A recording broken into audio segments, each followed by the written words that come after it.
John, Chris, Gary, welcome to Good Movie Monday. How are you all? Great, thank you. Good. Who wants to go first? Well, now you guys all look around about the same age as us. I guess Ben and I probably look a little bit older, but do we have the same story here? Like, did Stephen King's It scare the shit out of all of us as kids?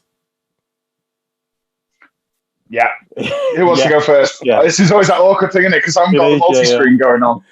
For me, it was always hearing it in primary school at the table. It's one of those things that you heard about before you saw it.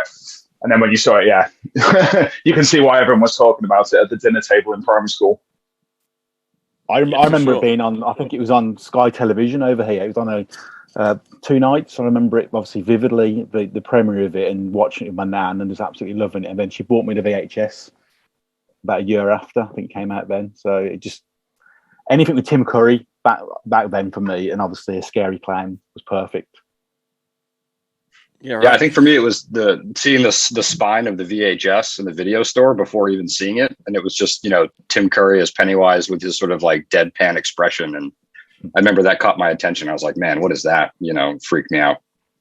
The weird thing for me as well is I used to watch the Waltons on a Sunday for some strange reason. It was repeated over here, so Richard Thomas straight away seeing him there's a connection there as well. That's a really sad connection. But it was just, to go, oh, that's the guy from the Waltons and his mole. So I remember that. I like how he talks about in the doco, he does talk about his mole and how they gave one to Jonathan Brandis. He doesn't mention taboo. Yeah. But he doesn't mention why he never got the thing, why he didn't, was it that John Candy says in Uncle Buck, like, here's a quarter, go get a rat to gnaw that thing off your face?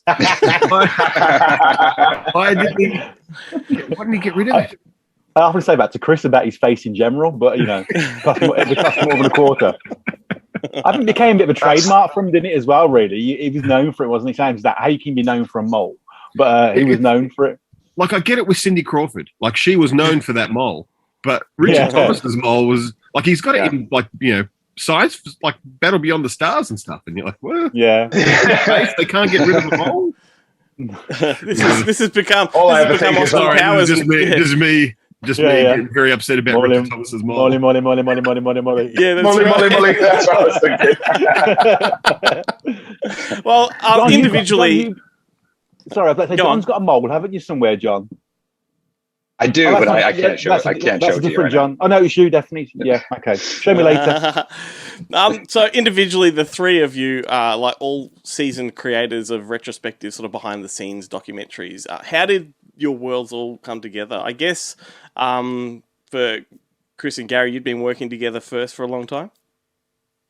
Yeah, we worked together. Way too long. Chris and I have been working together about 8-9 years now, and we'd met at a screening of Return of the Living Dead with Don Kaye for the actor.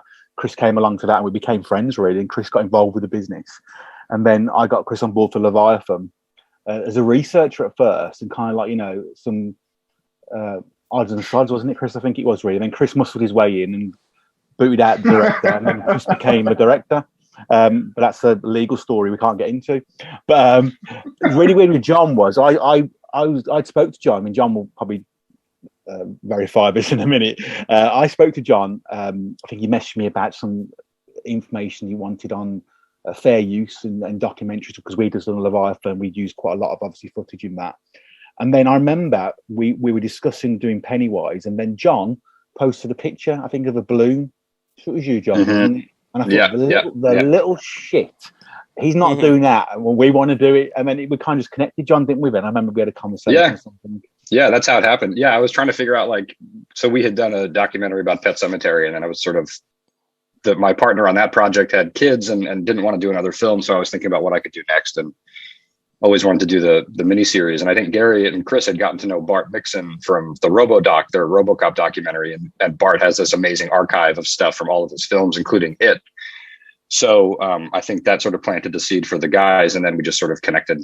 Yeah, and we had a call, and it was pretty easy. And we started working together. So I think you tried contacting me at some point as well, John, but as evident, everyone knows I'm absolutely shit again back to the messages. I'm almost positive you did.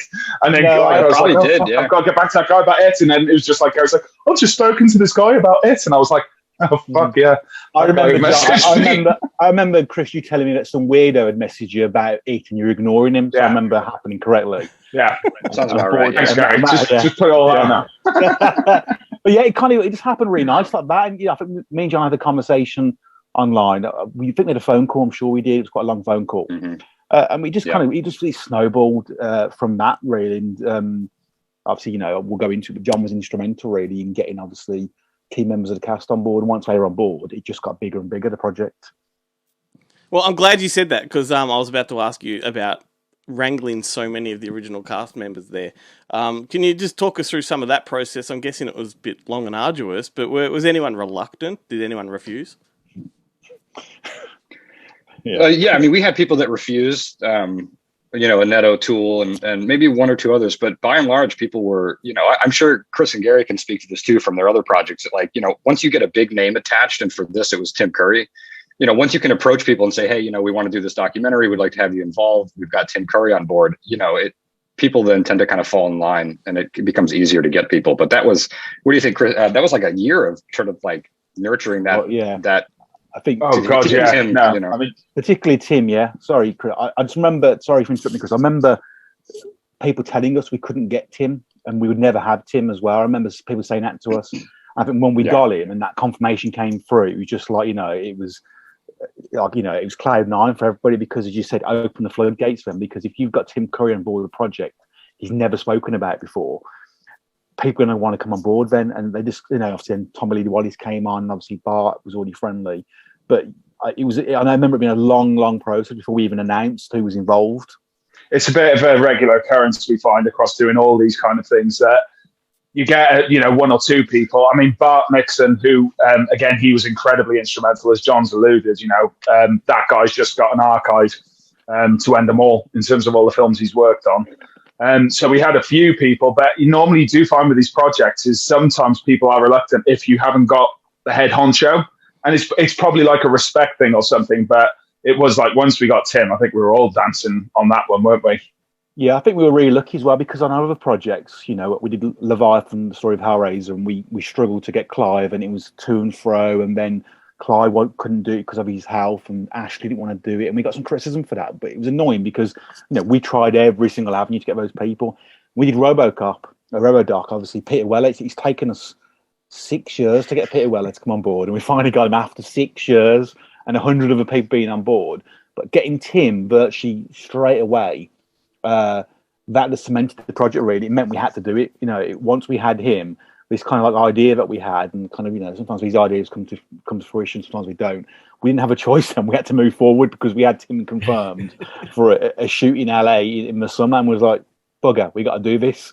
And credit to John, as I said, I'd worked on the previous projects getting people, and I know how hard it is, but John managed to get a load of people for this. We'd already made contacts for people like Tommy Lee Wallace and Bart, but John, got everybody he could think of. I think he even got the lamp from the library scene and a carpet as well.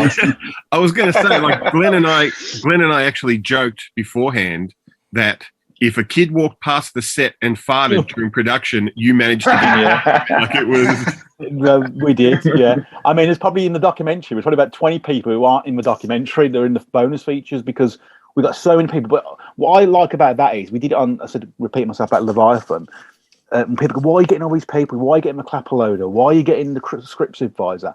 Because these people are on set every single day. Tim goes on set for, 10 days maybe of a 3-month shoot, and O'Toole does the same. Whereas a clapper loader or a script supervisor or an assistant director is there every single moment of that production. They see everything, and nobody really cares about their stories sometimes. So it's projects like this, and obviously now these projects are growing with people, where you get their stories, and they're really important. Those stories are, because we get the juice out and the gold out of them, don't we, really, John and Chris? I think we get some really nice stories out of these people. You look at someone like Bart. I mean, the guy doesn't shut up.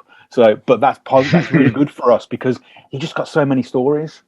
I think most of them are made up, but they're interesting for that. I really enjoyed that disclaimer. Yeah. It's a fictional documentary. Yeah. I thoroughly enjoyed. You had the woman who did the casting, whose name escapes me at the moment, but she was fascinating. Like listening to her about the search for the kids and teaming and pairing everyone up and doing them in lots and stuff. That was a real fascinating part of the doco, I thought. It was a partnership, wasn't it? John Mark as well, wasn't it? Victoria Burrows and then Mark Tillman. Yeah, I mean, because the miniseries relies so heavily on this bouncing back and forth of time periods, so the casting of those characters, the adults and the kids, were so important. So casting was a big part of the process. So to have her kind of talking about it was neat. You know, it was interesting. I was amazed at how little they've changed over the years. Like just the kids, the kids and the adults. I mean, the adults look like hardly any time has passed. Some of them are still the same height as well, I think. Yeah. But the kids look exactly the same. Yeah, it's strange, especially Adam and Brandon. I mean, we look exactly. They've aged really well. I mean, and obviously Elizabeth as well. Some of them have gone a bit bald. Some of them have. No offense, but some of them, yeah. But who was that? No offense. The guy with the hat. The guy with the hat. You know John wears a wig, don't you? That's a wig John wears. He found it on the set of Penny and Stephen King's It. It was a dead cat. So anyway, I think it was having him on board. Any casting directors, again, is gold because you get the stories out of who was supposed to be in the role, who the ideas were, and sometimes that's never printed in like Fangorias and stuff like that. And I think one thing we found with Pennywise was there was no behind the scenes information really on the film, and there was no featurettes. There's a couple of commentaries I think that were done, which kind of like very one side of the director's point of view. So getting those two casting directors, we learned stuff about Malcolm McDowell going to be cast, Alice Cooper, Roddy McDowell. I never knew his, and obviously some of my icons are Roddy McDowell and Malcolm McDowell. To know they could have been Pennywise, but obviously it's always going to be obviously Tim. But again, what could have been with those people? And I didn't know that before we set out in this production. That's amazing. I can speak on behalf of Ben when I say that we're both pretty jealous that you got to visit Richard Masur in his own house. Can tell me he's the nice guy that we both imagine he is? Over to you, John. John. We did that after. Yeah, we did that one a little bit later with our second unit guys, Fuzz on the Lens. Richard Masur was great. Really interesting. Really soft spoken and quiet. But a nice guy. Yeah. Funny guy. Until he gets to the part talking about the fridge. Yeah. And then he nearly burns out the fucking microphone when he does that. Hi, kids. Yeah, we are float down here. Fucking trying to edit that in there after. Jesus Christ, the audio on that. Sorry, carry on. There was a kind of a funny moment. So when I was emailing with him, I said, we've got friends that make their own whiskey. They have got a distillery, and said, I'm going to bring you a bottle as a thank you to have. He had us to our house. He said, "Oh, that sounds great," and so we show up and I go into the kitchen, we're setting up, and I said, "Richard, here's the bottle." And he looks at me and he goes, "I'm 20 years sober."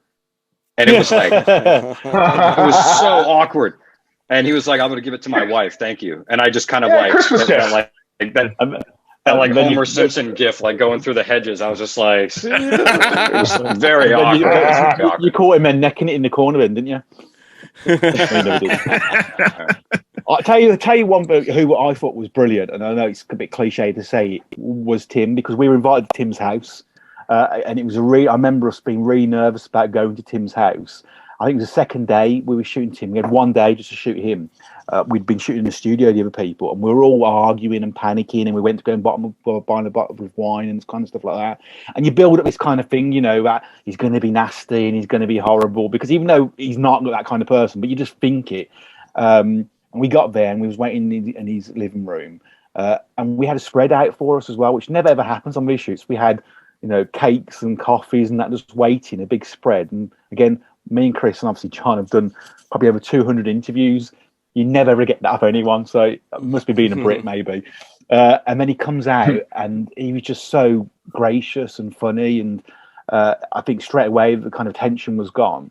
I think the fact we was in his house as well, and it allowed us to go there, made a massive difference. Once we got that out of the way, I think the rest was pretty much a breeze, really, wasn't it, lads? I think we'd kind of, he was the one we were worried about, and he's the one he was most important to us on for a production point of view. Obviously, everybody's important, but I think the fact we was told we couldn't get him and then got him, and then he was, he was very gracious and understanding of us being green a little bit, I think.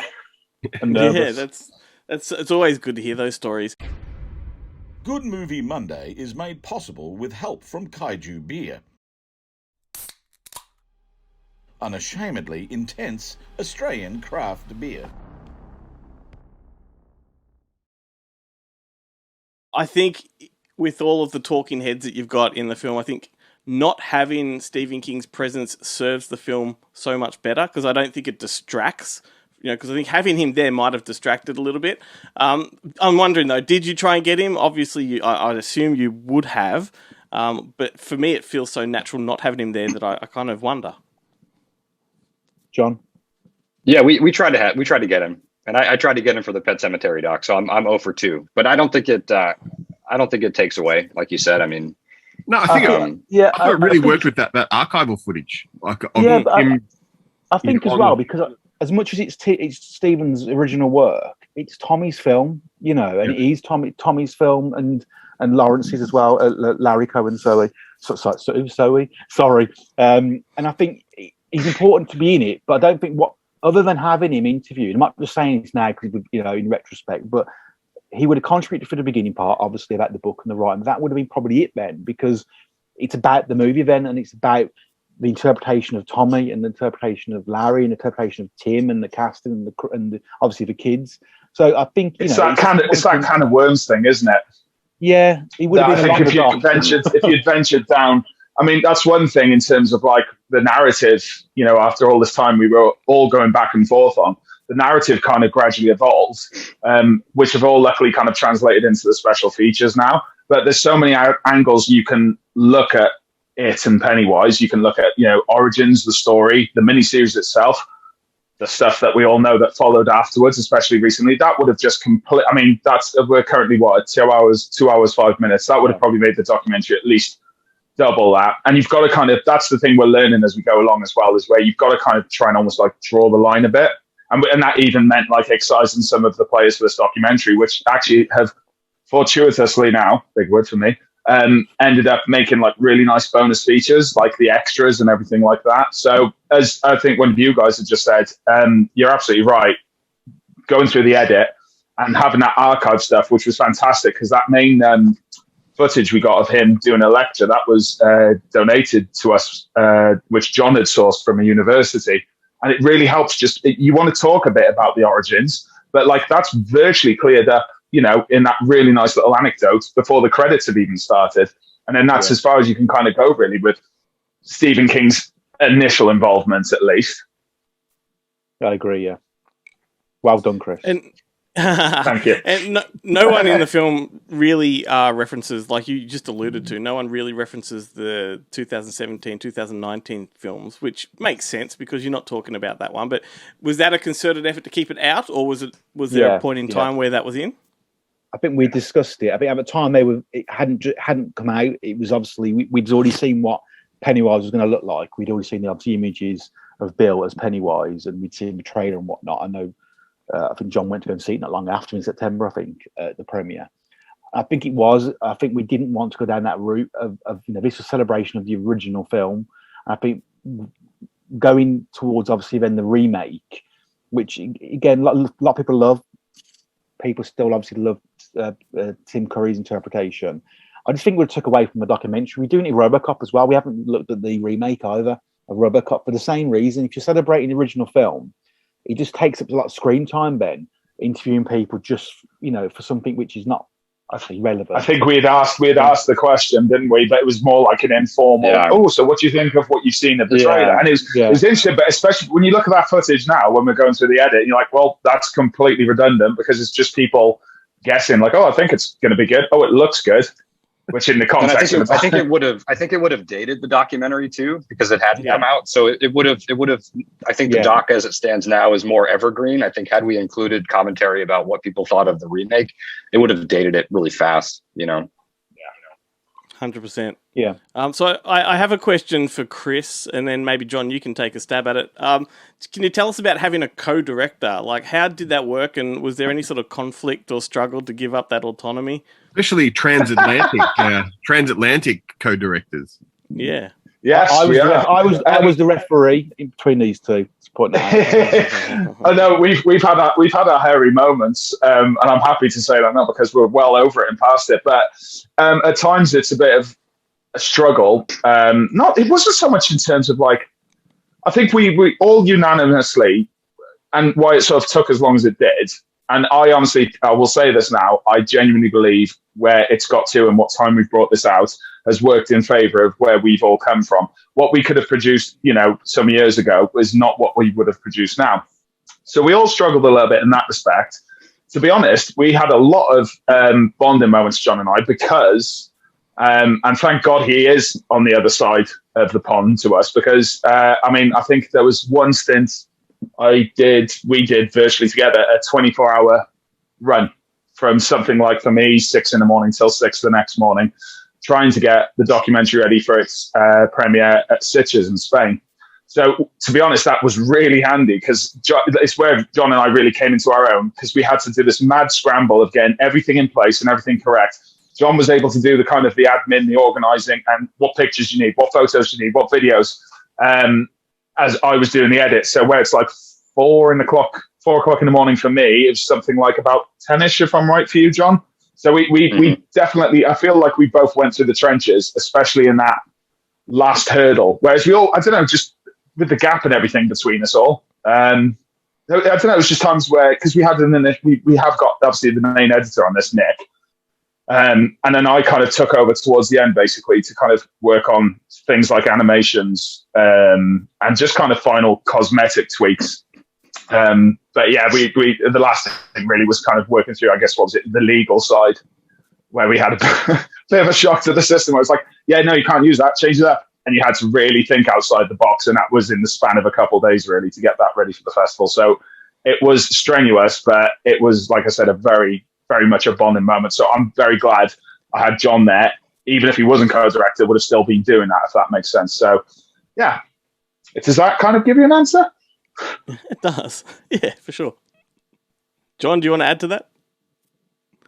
I think that all makes sense. I mean, I think Chris and I were also both contributing to the narrative structure. So a kind of a co-director made sense. And there was a period where Chris was, more focused on a different doc project. So I would jump in and kind of spend more time with the script and figuring out the structure of the doc. So, I think it just made sense to have co-directors, and especially at the end there, Chris and I worked really well. So, and Gary, what about you as a producer? Was working with two directors a different process than usual? Yeah, I think, as you said, the documentary kind of evolved over the last few years, and I think having Chris and John have very different personalities, but very similar as well in a weird way. John's very calm but direct, and Chris is very loud and obnoxious, but in a very good way, in a very positive way. I mean, Chris is like a brother to me, so I can say that.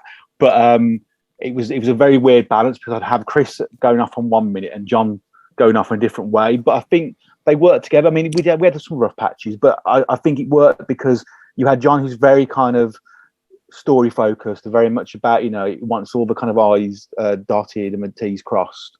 Chris is very creative, so it was balancing those kind of personalities a little bit, really. And it was nice to have that kind of bouncing as well a little bit, because actually what we achieved then was a very good talk. I'm very, very proud of this project. I think if, as Chris mentioned earlier on, if we'd just done it 2 years ago, 3 years ago, and got it out there, it wouldn't be what it was today. I think it's a very classy documentary, I think it is. And that's because of having John's involvement, very much a Stephen King focus, and loving the miniseries. And Chris, who didn't really, Chris will admit, I think at first, he wasn't a huge fan of the miniseries. I think he's grown to love the series over the last 4 years. So it was an interesting battle sometimes. But I think it shows as well, to be honest, from what we're saying now. Gary and I have definitely said this before, is you kind of think, all right, hell, Leviathan was like this. Brewster, the Fright Night documentary, is like that.